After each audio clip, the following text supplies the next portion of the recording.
Good day everyone!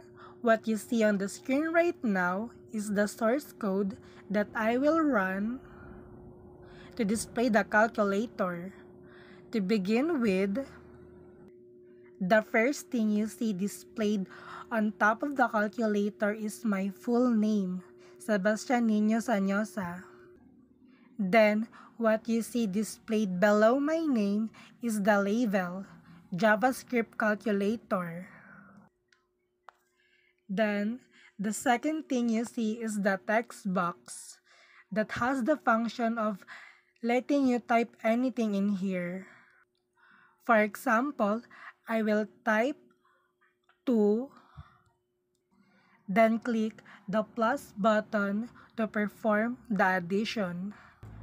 Then next, type any number again, like for example 3, then click the equals button to see the value of the two numbers. Another example, I will type 5 and click the minus button to perform the subtraction.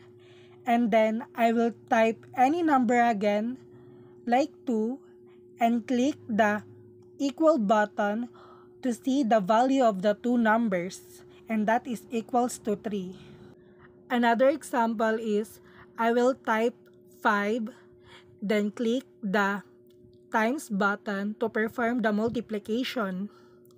Then I will type any number again like 6, then click the equal button to see the value of the two numbers, and that is equals to 30. Another example, I will type 10 and click the divide button to perform the division. And then I will type any number again, like 5, and click the equal button to see the value of the two numbers, and that is equals to 2. Then, the last thing you see below the calculator is the clear all button that has the function to clear anything you type in the text box. And that's all for this program. Thank you.